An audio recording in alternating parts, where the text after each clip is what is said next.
Today, we're going to be talking about the LSAT exam. I know it, and most of you love to hate it. But what are some ways that you can succeed as you are studying for and preparing to take the LSAT exam as a student of color? Today, I am so excited to be joined by Mena Pirone. She is the owner of Logic Games Pro, and she is going to talk through the LSAT exam with me a little bit.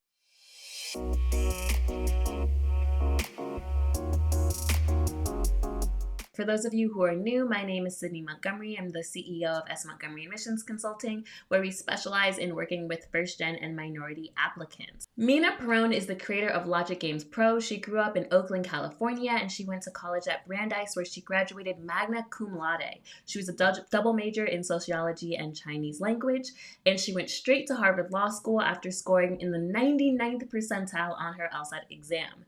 After graduating Harvard Law and spending several years in intellectual property litigation, she moved into the test prep space, working with Kaplan and PowerScore before branching out on her own with Logic Games Pro. Mena specializes in working with the Logic Games section, and she is one of the most prominent Black LSAT tutors in the country. I'm so excited to be joined by Mena. Hello. Hello. Hi, Sydney. It's great to see you again. How are you? I'm doing well. I love when we get to collaborate on things. I love when we get to make videos together. So I'm just really thrilled for this conversation. Yeah, absolutely. Thank you for inviting me. Yes, so I know that I just kind of read your bio, but is there anything I left out as you want to tell us a little bit about yourself or kind of what you do? Sure. So, as you mentioned, I run and I'm the head instructor for Logic Games Pro, LSAT tutoring. And as is inherent in the title, I do specialize in the logic game section, but I do also have a very extensive curriculum for logical reasoning as well. And I think what makes me unique as is that my way of teaching is very customized. It's very personalized to the student. So, for example, one student asked me a couple of weeks ago, "Hey, I don't have access to a printer right now. Can you send me everything we're going to need for our 10 sessions in advance?" And I had to say no because I don't plan our sessions in advance. What we do for the next session depends on how this session went. So it's very much different for every student. There's no predetermined curriculum. And that really makes a big difference with ensuring that you get the bang for your buck in personalized individual private tutoring. That really stands me apart, I think, sets me apart from some of the other tutors. I love that. And it is really important. I mean, I know that we do admissions consulting here, and even with admissions consulting, it is very customized to the student, right? There's we have a curriculum that we follow, but someone's meeting three might be very different from your meeting three because Right. you might have different things that you're working on, or maybe you just want to talk about what's really going on or an area that you're stuck with. So I definitely understand Mhm. that customized approach. I wanted to know because I tend to ask at the end and I'm trying to get better at asking at the beginning. Before we go too deep into this conversation, which is going to be fantastic, if someone wanted to know how they could work with you or how they could follow you, what should I tell them? Where should we tell our listeners to go? Sure. If you want to find out more about my background, where I'm coming from, and sort of my methodologies for teaching this test, it's best to visit my website, which is logicgamespro.com. And there you can, read about how I approach the test. You can find sort of the structure for tutoring. And also you can schedule a free 15-minute consultation where we can chat on the phone about, where you are in your process. Would tutoring be a good next step for you? What kind of materials might work best for your learning style? I'm really interested in using my expertise to help people figure out what's best for them. And it might not be that tutoring is the best step for you, or it might not be that working with me is going to be, the perfect fit. But I'm happy to share whatever resources that I know in order to help people, especially minority students and students of color, navigate this process. So visiting my website is the best way to get in touch with me, logicgamespro.com, and then schedule a consultation, and I'm happy to chat. I love that. So you touched on working with minority students or students of color. I wanted to dig into that a little bit more. I believe that having culturally competent tutoring, just like having culturally competent admissions guidance or culturally competent teachers in college Yeah, or law school evening, is one of the key factors in success, right? There are studies that have proven that having a counselor of color, having a teacher of color increases student success within certain right. populations. Could you talk to me a little bit about how you relate to some of your students' lived experiences?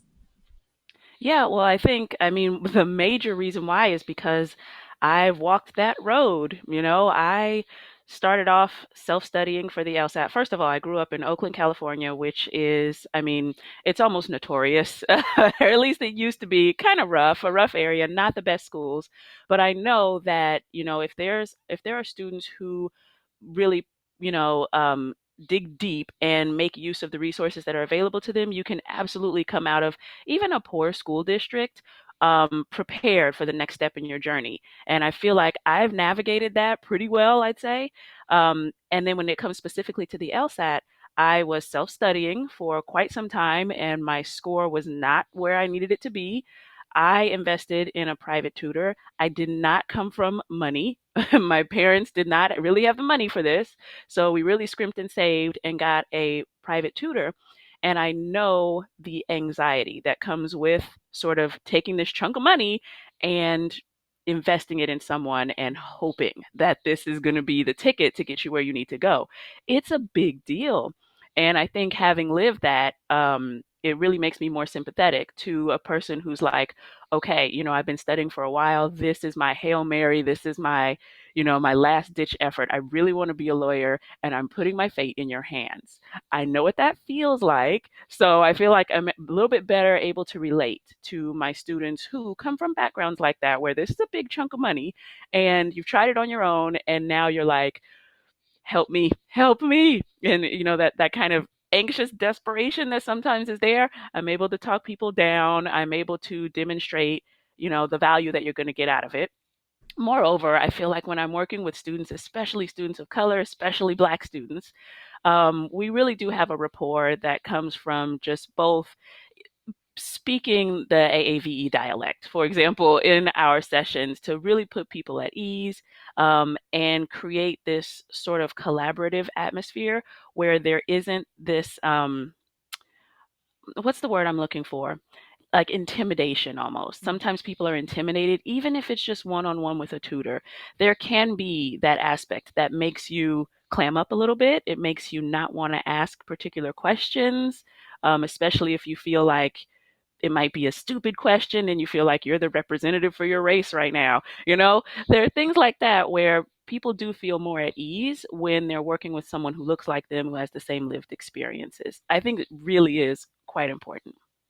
I would definitely echo that. I know, I worked a few jobs in college. I also worked a few jobs in law school, and my parents both worked two jobs, and so I understand what it's like to want to invest in yourself in certain programs. I know when I did test masters way back in the day. I didn't even like know that there were private LSAT tutors, which sounds wild, but it was not on my radar. I was Right, like, fair okay, enough. And that's I asked another you thing. what There are school. resources that people don't even know about when you come from certain backgrounds. Yeah. Right. I mean, even coming to Princeton, right? I asked like seven people. I was like, "What did you use to study for the LSAT exam?" People were like, "Test masters." I was like, I've heard this name a few times. It's going to be test masters. I didn't even really do my own research. I was just like, this is what they used. So this is what I'm Mhm. using. Mhm. Because they got in. So, and I remember when when she told me the price, I was like, do y'all do military discounts or, Yeah. do y'all have payment plans? Or I was like, Right. Of how course. can we finesse this situation? Cause that's a Yeah. big chunk of money. It is. Which is why I now both offer military discounts and payment plans because the answer Mhm. was no. Right. And it was like me, my dad, my godparents, someone from church. Like it was like a group effort to get me this LSAT prep, which both for both of us, I feel like obviously paid off. We both went to Harvard Law School. Yeah, it certainly is an investment. Yeah, I mean, I don't think I would have gotten into Harvard Law with where I started. I know I wouldn't have gotten in with where I started. Right. Same. Hard same. So, Yes. yeah, what you just mentioned though is really important. This idea that, price is often a barrier. And what's interesting when it comes to private tutors, I mean, what you did was a course. So, you can find specials sometimes they go on sale. But when it comes to a private tutor, it really is very much you get what you pay for because there are a lot of tutors out there who are cheaper than I am. Um, but there are oftentimes tutors who they're not professional tutors, and they did well on their test and they're going to tutor for a while until law school starts for them. And it's not something that they take seriously, it's not their passion. So, I mean, I do know that there are tutors who are less expensive than I am, that's for sure. And there are ones that are more expensive. Hmm. And they, have the experience and the credentials to charge what they charge, and that's totally fine. What I do though is I try to make sure that I always have at least one student in my roster who has received a fee waiver from LSAC, and so they receive a fee waiver from me as well.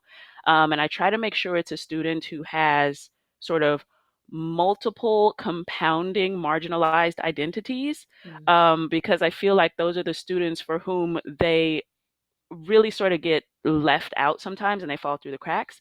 So I try to be intentional with that.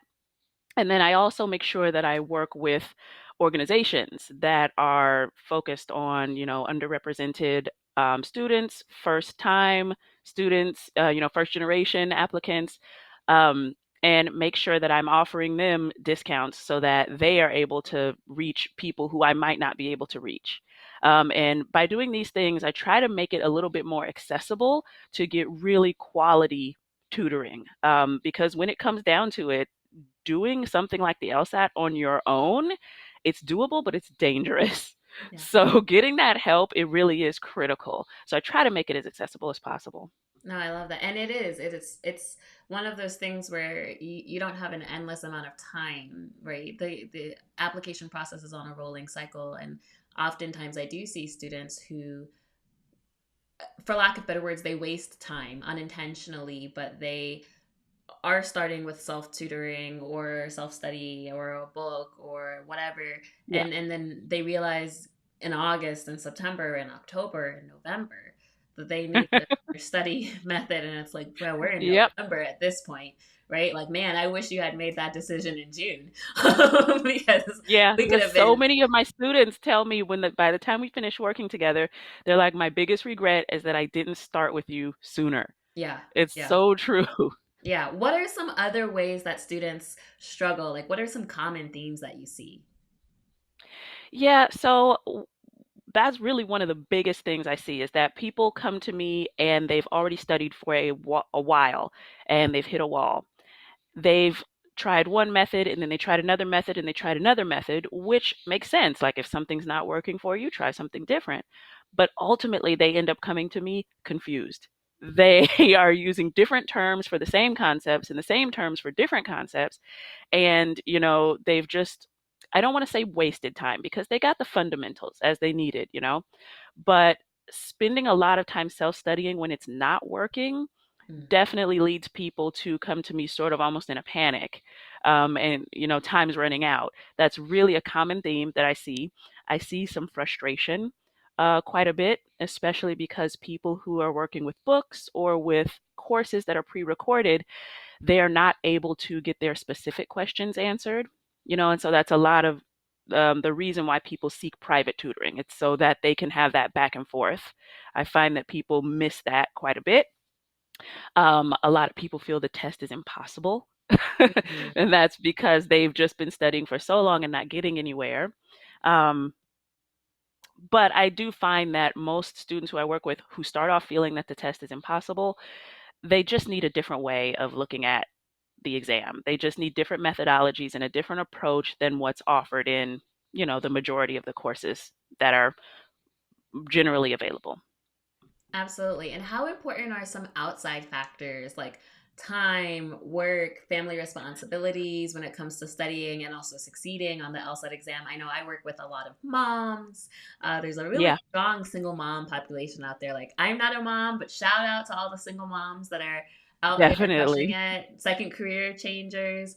Hmm. And I know that, of course, underrepresented students, students of color, non traditional students, we tend to have more responsibilities. It's not just, Right. oh, okay, I'm, living at my mom's house for the summer doing nothing while I pay, no bills and have no job and all I can do all day is the LSAT, right? Like that's just not the reality for most people. So, Right. how important are some of those outside factors and how do you help students mitigate them? Yeah, well, I mean, you're absolutely right that, it is a very rare student who is just living at home with no job and they can devote 8 hours a day to the LSAT, which, by the way, is way too much. Anything over 6 hours is you're not learning anymore. But honestly, it's not even the older students necessarily. I mean, surely when a student is non-traditional and a little bit older, they do have other responsibilities. They've got work, they've got a family, maybe kids, they've got bills to pay. But even the students who are, trying to come to law school straight out of undergrad, generally when they start studying, they've got finals, they've got other classes, they might have a part-time job. Um, they're worried about their applications at the same time. They're scrambling for letters of recommendation. So, I mean, all across the board, there are people who are going to have an issue with the study time that is required for this test. I generally recommend that people study for at least 3 hours a day, which is a lot. It's a lot, especially when you have other obligations. However, the good news is you do not have to do 3 hours as one chunk. You can do 1 hour in the morning, study over your lunch break, and then another hour, hour and a half, in the evenings. Um, but also, I find that if you work smart, there are certainly ways to strip away some of the difficulty that is inherent in studying for the test. Like, for example, um, do a lot of research on any course that you might be thinking about investing in. Take advantage of their free, sometimes they'll have a free trial introductory period because a lot of courses do too much. They're doing too much. They're going beyond what's on the test. They are sort of extrapolating and talking about concepts that aren't going to be concepts that you need for success. So that's one thing in doing your research and staying. I'm not going to name any names, but there are certain courses that they just are doing more than you need. And you can generally figure that out by looking at the trial materials and the introductory materials. The other way to work smart that I encourage my students to do is to strip away some of the difficulty that's in the test itself. Like, for example, the LSAT will take a what it would otherwise be a simple, straightforward question, and they will inject difficulty into it by saying stuff like, which one of the following is not necessarily false? Or, each of the following is not necessarily false except. If you start off with someone who knows how to teach you, that's just a cannot be true question. That's some ways, just a couple of ways that you can strip away some of the difficulty of this test and make it a little bit more streamlined so that as you approach this test, you don't feel like you are just treading water and, with the water up to here and you're about to drown. So it is a big task. I mean, and obligations that we all have are going to make this task monumental, but there are certainly ways that you can make it a little bit more streamlined, and make use of your time in the most effective way. It's so funny sometimes when we do these videos because I feel like I'm like listening to myself, but I'm listening to you. So whenever I have a student that comes for admissions consulting and we talk about their LSAT study habits, we might help them, just talk through what we don't do any LSAT prep. But we might just talk through like, okay, like how are you studying, what progress you're making, that sort of thing. I need to keep a pulse on that to help you, of course, with what schools you're applying to. And I always say, you need to study for at least 3 hours a day. And then I always give my own example of when I was studying for the LSAT. It was a little over breakfast. It was on the commute to work. It was Hmm. during my lunch break. And then it was an hour and a half, over dinner or after dinner before I rewarded myself with like endless TV. But yeah, that 3 hours, but broken up is definitely like my mantra Yeah. and my go to.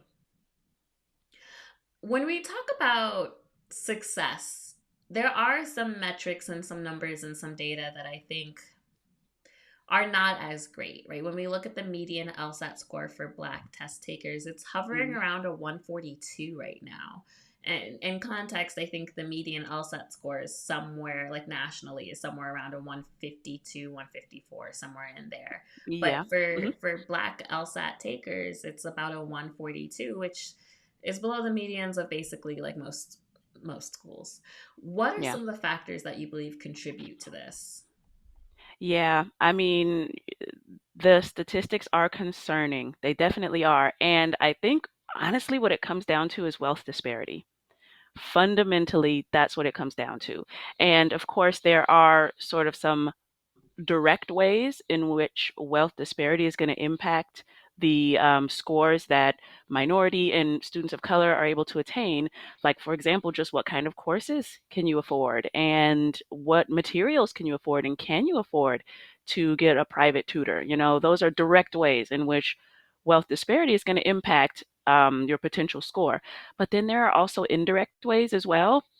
Like we were saying, some people, just because there's less money in their family, they are working two jobs and they do have to take care of their family or their siblings or their kids because they, daycare is so expensive. Like, I don't have kids. So I was talking to one of my friends who was telling me how much she pays for daycare. And I was like, oh my goodness, that's so much. And she was like, what? No, I was bragging that it's so little compared to what my friends pay. So, I mean, it's just astronomical. So, that plays into it. If you don't have a lot of money to go around in the first place, that takes priority. Um, then there might be issues like there are more people in the house, and your cousins and them are over, at your house after school or whatever, and it's just louder in your house and it's a little bit more chaotic and it's harder to study and find that time. The neighborhood in which you live might not have a great library or coffee shop to go study at in peace and quiet. So there are all these indirect impacts as well that I think people don't necessarily think about. And then there are even correlated factors like just being in a poorer school district where you don't have a philosophy course, at your undergrad, for example, which does. I mean, those students I have that have had logic or philosophy backgrounds, they really grasp the stuff on the LSAT a lot quicker and a lot with a lot more ease. Some of those concepts come up. A lot of schools, especially schools in the inner city and urban schools, they just don't have those things available. Um, and sometimes just coming from a poorer school district or a poorer undergraduate school, you may have never been pushed to the point where you are used to studying 3 hours a day. That might be something completely new. So, I mean, I feel like wealth disparity issues are at the root of so many branching issues. Um, but fundamentally, I think that's got to be one of the things where, I mean, I wish there was a simple solution to this. And there really isn't. It's such a complex issue.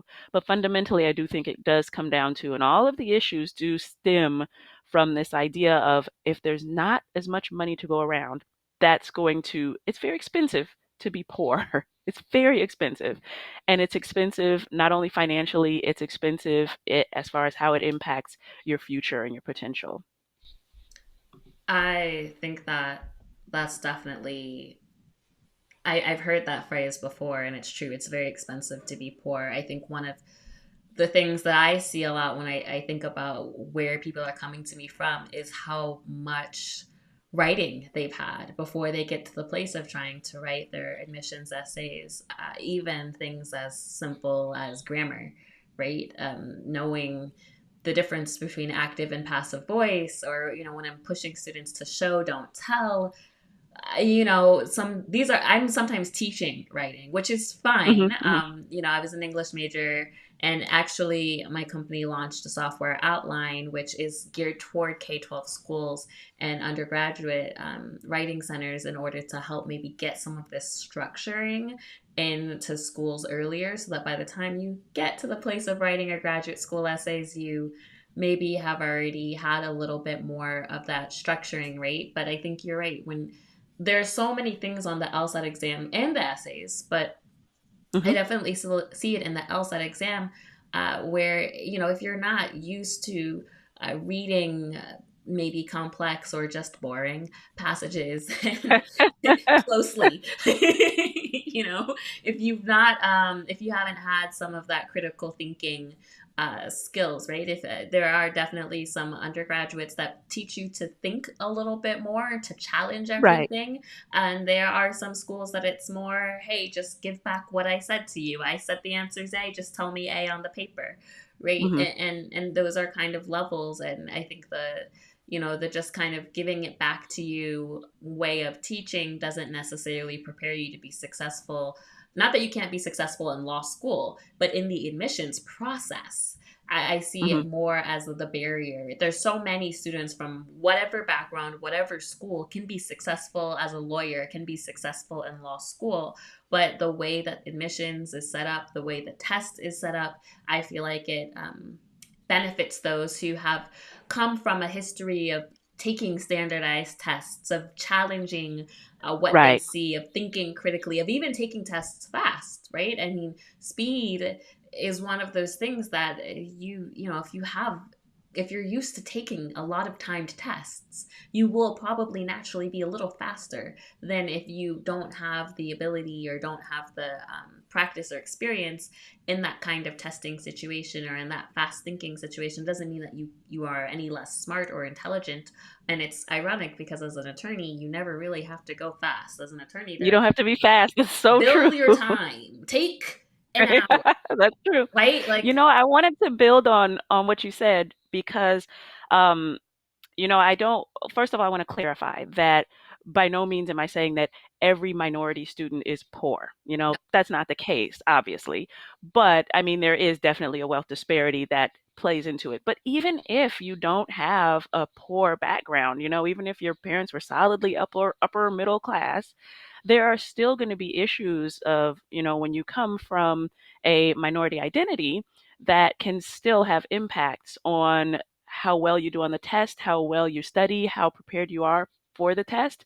And I think a lot of it does come down to this idea of testing being anxiety inducing. mm, And sometimes I find that there's this, I don't want to call it a self fulfilling prophecy, but a lot of times there are people who are like, people like me don't really do well on this test, and that can get into your head and it can become like almost self-sabotage where people do get more anxious because they already know that people are expecting them to fail.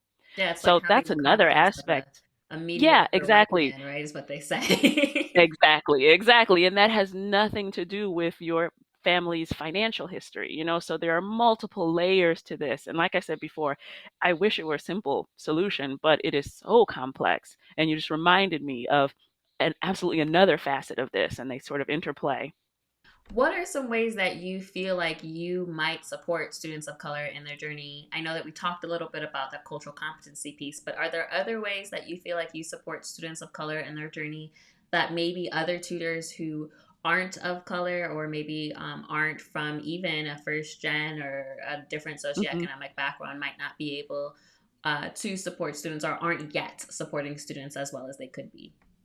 Yeah, so I think one of the things that I spoke about before is this idea of having a rapport with my students, and I can't even tell you how many students I have for whom with whom I'm friends. I consider them friends. They used to be students, and they've kept in touch all through their law school experience, and they're now attorneys, and we still chat and catch up every now and again because we did really build a relationship that was sort of based on a mutual understanding, and that is something that does come from having a shared background. And I also feel like when I work with students of color and when tutors of color work with students of color, um, I think we might push a little bit harder on the student because we know what the potential is.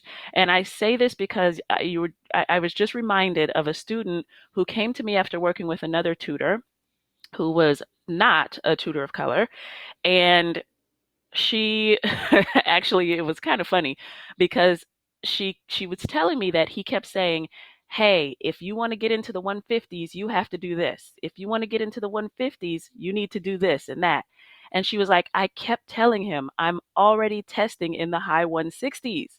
But he would just wouldn't remember every Oh time my they God. talked. If you want to get into the 150s, and she just got so frustrated with that. And I don't think that the tutor was intentionally being racist or anything like that. It's just that there are these sort of subconscious biases that everyone has, but when it comes to something as important as, preparing you for your career, your future, it's best to make sure that those don't exist. And so I think that is a benefit of seeking out a tutor who looks like you. It's not the most important thing in the world. If you find a good tutor that you feel like you can understand, you feel like the way they explain things makes sense, then by all means go with that tutor. But if you have the choice to find someone who comes from a background that's similar to yours, there are subtle but important benefits to that as well. Now, let's talk about the profession, right? There may be other tutors listening and who want to genuinely support more students of color. I hear one is raising your expectations, right? And I know from the admissions Mm, context, it's like Michelle Obama was told she would never get into Princeton, and then obviously she did, right? yeah. So I know in the admissions world that there is a lot of undermatching that happens because counselors Mm-hmm. don't put certain schools on students' lists, or they say, do you really want to apply there? I always tell my students we're going to Yeah. build a balance list. We're going to have some reach schools as well as those, target and more likely schools or schools where you can get scholarship money. But I think that you need to have a healthy number of reach schools because you never know, right? If I had listened, or I thankfully did not have too much negative influence, but I had a 169 and I don't know, a 3.4, a 3.3, I don't really Mhm. remember, somewhere in that range, and I got into Harvard Law School. I am sure there is someone who probably would have said, Sydney, you're never going to get into Harvard Law School with Right, these yeah, statistics. And yeah, I right. did, right? And I did fine. I did just well there while Mhm. I was there. And so I think that there is something to be said for having someone who actually believes in you and who's pushing you, and not just, hey, let's get you into the 150s. But my God, what if we could get you to 170? That would be awesome, Yeah. right? And I know it's not, realistic for every student, but I do see and hear you saying having higher expectations is good. Are there other ways that students or tutors that are not of color can support students of color? Yeah, sure. So, one thing that I think tutors who are not tutors of color, one thing they could probably do, especially for the LSAT, is to be receptive to a student's suggestions for other ways to think about concepts. I think a lot of times all tutors of any standardized test, we do get really set in our ways. Like, this is called the sufficient condition, this is called the necessary condition. But I've had a lot of students who have different ways of explaining things, and they'll say, can I think of it like this? Um, like, for example, I had a student, and I'm not going to remember exactly what she said, but it kind of blew my mind. She said, can I think of necessary and sufficient conditions like a shopping list? And it's a shopping list where there's a second page, but you don't have the second page. And I'm like, go on. Uh, and it was something like, well, if it's on the list, then you know that it's something that's needed. Like, you have to get that from the store. It's needed, it's necessary. I was like, yeah, that makes sense. And she says, but just because it's on this list doesn't necessarily mean that the title of the shopping list is completed. You need more things. So it's not enough on its own. And I'm like, yeah, that means it's not sufficient. And she was like, but if there's something that's not on the list, maybe I still need it because maybe it was on the second page. And I'm like, yeah, that means a sufficient, means you don't know what all the necessary conditions might be. And it blew my mind, but I was very receptive to this alternate way of thinking about Love that. things. And, I did have to think about it for a minute to make sure it wasn't going to lead her astray when we started adding other concepts to it. But I think a lot of times people, tutors can be set in their ways, set in, no, you have to think about it this way. And I can absolutely see that being a conflict when you have a student who's from a different ethnic background who might think about things in a different way. Um, so that's probably my best advice, is to really listen if they want to explain something or describe something or think about something in a different way. That might be just fine, and they don't have to be forced to fit into a particular box. Um, There was also one situation I saw where there was a logic game, and I don't remember the game exactly, but it was about like management owning buildings, and they were selling buildings to other people and buying buildings from other people. And the game set it up so that this building is worth twice as much as this kind of building, and this kind of building is worth twice as much as this kind of building. And I saw in some video somewhere where someone was saying, hey, you could think about this as the buildings being worth money. And this building's worth $1. And so if the other one's worth twice as much, that's worth $2. And this one's going to be worth $4.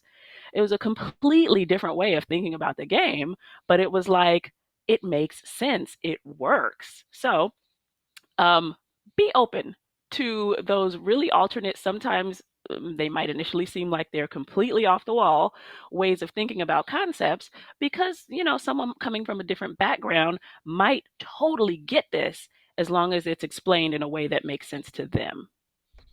I love that. That is all these different analogies, and even like things that, yeah, you might have something in your culture or your background that you're like, ah, okay, I can relate to this because the Hmm. LSAT is a foreign concept. It's like a foreign language, but if you can tie it back to Yes. something that you know, shopping, I love to shop. So I personally love that, right? If you can tie it back to something that seems familiar to you, that seems not so scary, not so intimidating, I think it does help you connect it in your brain, and then it removes some of that intimidation factor from the LSAT exam. Right. So I really love that. So Yeah, exactly. I want to ask you on this concept of openness. There are a lot of changes coming to the LSAT exam, and some of those changes may hurt or may help students of color, or we don't know, right? It's kind of hard to say.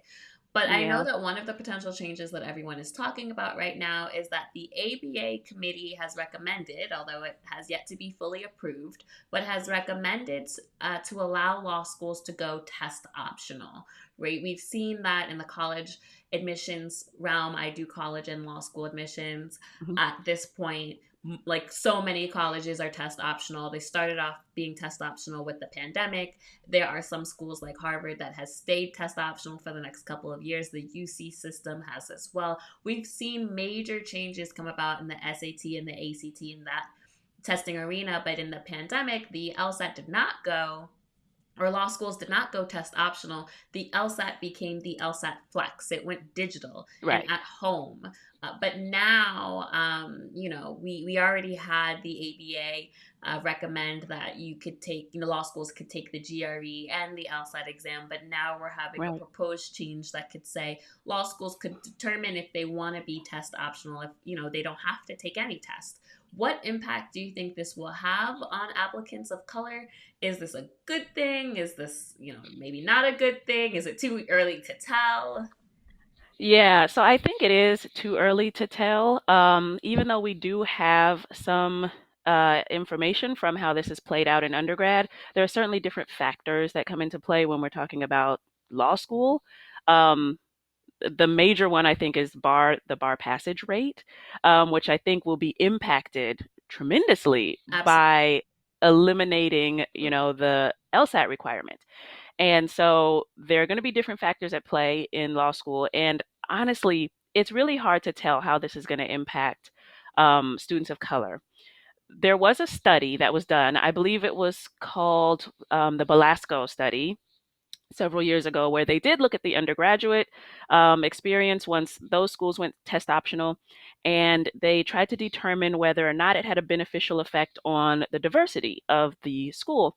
And that study at least showed that the level of diversity, as far as underrepresented students, increased about 1%, which was less than people thought it might.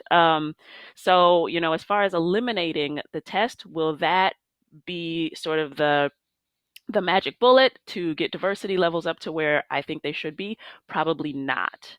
Um, but I do think that if they do eliminate the requirement to have the LSAT, and I do think that will ultimately happen. That I do think the ABA will ultimately approve this, and that schools will have the option of going test optional. Do I think that most schools will? No. I think that the majority of schools, well, it depends, I should say. I think the top schools are going to keep the LSAT because they are a little bit more conservative and they don't really want to mess around with what's been working for them, what got them to the top. They also want to protect their bar passage rates and make sure that their class is, you know, without question going to be sort of an impressive one. They're not big on making mistakes. Then the bottom schools, I think they're going to be hesitant as well to eliminate the LSAT because when you lose your accreditation, and you're not certified as an ABA approved law school anymore, it's almost always because your bar passage rate slipped too low. And so I think a lot of schools that are at the bottom are going to fear taking the risk of admitting people, for whom they don't know if they're going to be able to get through school successfully and pass the bar. Um, the schools in the middle, I think, will have a little bit more flexibility where they will likely take a wait and see approach, see what other schools do, see how that works out for them, and then maybe see how that shuffles the rankings, and then maybe they'll implement it as well. But even that's going to be a really slow process because let's say one school does eliminate the requirement and they start admitting students who don't have test scores. We really won't know what impact that's had until 3 years later when they graduate and take the bar exam. So if schools are waiting to see what happens with other schools, that's already 3 years. Then they have to change their policies, and then other schools are waiting to see. So if anyone is studying for the LSAT right now, don't stop studying. Okay, this is going to be a long time until these changes take place, if they do. But back to your question specifically, which was how are these changes going to impact students of color? Um, Ultimately, I guess my answer would be not much. Overall, not much. I think if there are students who know they're not going to test well, then it might be in their favor, it might be a benefit for them to forego taking the test. Um, but even then, it's going to have to be students who are stellar in their other parts of their application, because when you think about why is the ABA recommending that um, law schools can forego the requirement. Imagine that you're a law school and there is someone out there who has expressed interest in your law school and they are just an amazing person. They are a neurosurgeon who they have a purple heart. Okay, they volunteer for Doctors Without Borders in war zones. They're just whoa, right? If you want them at your law school, currently you have to say, okay, we would love to let you in, but you got to go take this test first. Right. So it's kind of like a way for them to say, come be in our school. No, you do not need to do anything. We want you. Come on in. So this idea, well, it's test optional. I don't need to take the test. For most people, if you are not stellar, it's probably still in your favor to really study and do well on this test and add it to one of the benefits of your application. Um, yeah, and another thing that I think is not going to factor into not changing much, even if the test is optional, is that a lot of students need scholarships. That's just how it is, and especially students of color. We need the scholarships. And of course, no one can say for sure how this is going to play out, but I think it's safe to guess that students who have high scores are going to be offered scholarships more often. Not only does it demonstrate that you're ready for the curriculum and the rigor of law school, it also demonstrates a determination to go to law school specifically. There are going to be a lot of people, if you don't have to take the LSAT, there are going to be a lot of people who are applying to law school just to see if they get in. They haven't always wanted to be a lawyer. They just want to see. So people who actually have an LSAT score on record are going to be looked at by admissions committees as more serious, more dedicated to being lawyers. And I can only imagine that those are the kind of students who are going to be offered scholarships first. So, though it may not be required, I think it would still be smart for most students in general, and especially students of color, to go ahead and take the test as long as they can score somewhere near or above the school's median. Yeah, there's a lot there. One of the first things is, when I advise students on undergraduate admissions, we always have them take a diagnostic test. and I look at their GPA. If they're a 3.8 kid, right, good, AP scores or honors Hmm. classes, and they come back to me with like a 1050 SAT, I'm like, great. So we are only applying test Yeah, optional because right. no amount of No score admissions increase. committee needs to see that. Right. They're not going to assume that you did not do well on the SAT. They will just assume you Hmm. chose to go test optional, but Hmm. your GPA does not then correlate to your test score. And even if you study and get it up, 300 points, right? Which is kind of a big increase in the SAT world. Sure. You're probably still going to be, to put it in law school terms, a splitter, A right? splitter. We Yeah. don't say that in undergrad, but that is still probably what's going to happen. And so, if your GPA is high and your test scores are low, we just trash that. We're just like, great, moving on. Hmm. But I know from, I specialize in working with first gen and minority law school applicants. There are so many students for whom undergrad just did not go well. Right. Whether they were working, they were supporting Hmm. family, they had whatever it is. You have that 2.9 situation, you gonna need a good LSAT score, right? Yeah. You can't rest on your GPA. And I think that's one of those things where students are so excited about, oh, we're gonna go test optional, but it's like, look at your Hmm. application. Is your Right. application going to be helped by an LSAT score, especially for non-traditional students? Maybe school undergrad was 20 years ago. That's all I True. have to go for if that's all you're showing me, right? And maybe you're like, well, I'm a different person now. I wasn't really serious then, but I've been a paralegal for 20 years. Yeah, I think having a more up to date metric, like an up to date test score of any kind, GRE, LSAT, ideally LSAT, but hey, give me one of them, Hmm. will help showcase who you are right now. Yeah. I think it's interesting. I know I love this conversation because we don't really know. But if I were to guess, I actually think that Harvard would probably go test optional. If only Well, yeah, especially they because have undergrad already, they and they have were one of the first undergrad and law schools yeah, to, I mean, they went sort of like they adopted the GRE so as an quickly. alternate test right away, almost before anyone else did. They were one of the first top schools to do it. They might be in a different category. Fair enough. I think I that's a think good point. also because they're such a large school, and I feel Hmm. like I don't know how to say this in a politically correct way, but there are kind of other metrics that you can kind of tell this will be a Harvard Law School caliber student. They already Right. take such a wide range of LSAT scores, and students don't always listen to me when I say that, but like there are always students at Harvard Law School that are at like a 156, right? I'm There not are. saying it's There are. Yep. it's not likely. If you get a 156, is it likely you're going to get into Harvard Law School? No.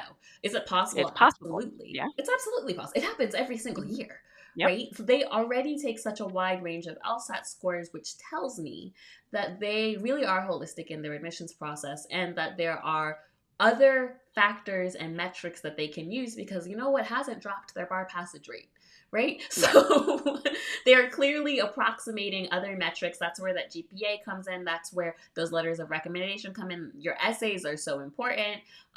There are your work history is really important. There are other things that play here at a school like that. Do I think Yale and Stanford would go test optional? Not really.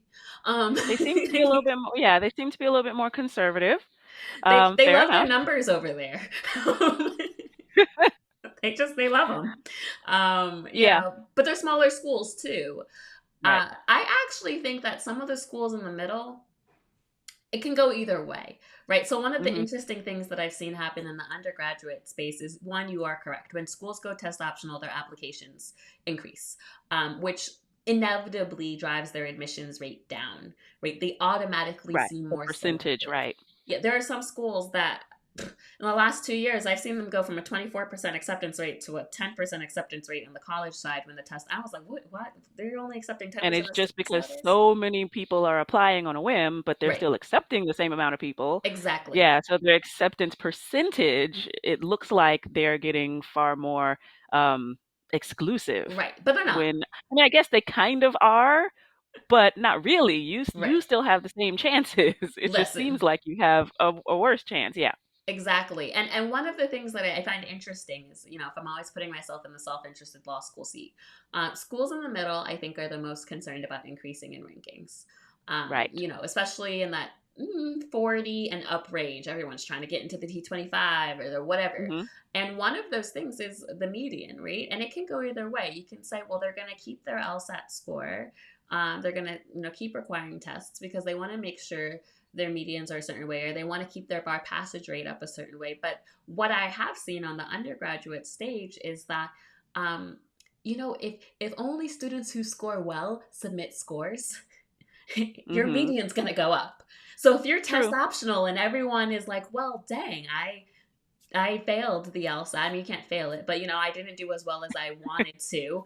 I'm not going to submit. All of a sudden, they can admit you without you hurting their median. It's like a Right. win-win Fair for enough. everyone. And then the median of people that are going to be submitting the LSAT score will be people who are looking for scholarship money, right? And all of a sudden, you're going to see medians go up.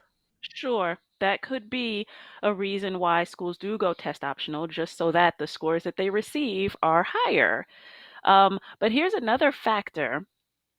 You spoke about rankings, Mm-hmm. and rankings are king. And the king of those rankings is the US News and World Report, Yes. right? What they say, that's how good your school is. And everyone's trying to move up, in those rankings. What if the US News and World Report said, we are going to favor schools that require tests? Mm. Then everyone would require tests, you See, know? and So it's there's sad it so has many that different much things at power. play. It's It so really does. It sad. has so much power that could sway what everyone does, except for like the top 5 schools.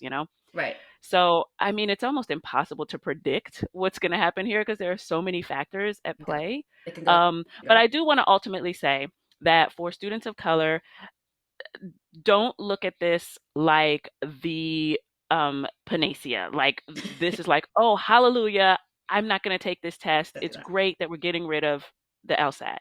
Now, I have mixed feelings about standardized tests in general. I do think that there's way too much reliance on them, and I do think that they gatekeep in a way that's probably not necessary. Mm-hmm. Um, but at the same time, I mean, it's got to be the case that if you eliminate a standardized test, and you celebrate that because students who are privileged were doing better on those tests, all that really means then is that schools are looking at other factors Yes. that privileged students still do Still better in. succeed. They still have better extracurriculars and they've got more prestigious letters of recommendation. Mm-hmm. And so we're now, I mean, it doesn't Access to solve the tutors for their problem. college classes. Exactly, exactly. It doesn't solve the underlying problem. Mm-hmm. So, there are people for whom they are excited about this potential change for their own reasons because they just don't want to take the test. They hate the test. I understand that. Yeah. um, but then there are other people who are thinking broadly that this is a great thing for admissions and a great thing for diversity, and I don't think it is that magic bullet that people Yeah. are assuming it might be. Yeah, no, I think that's really helpful. There's one other change I wanted to touch on briefly. I know that the logic game section is changing. How it's changing, I don't know. But I know No that one it's knows. changing. No one knows, right? No one knows.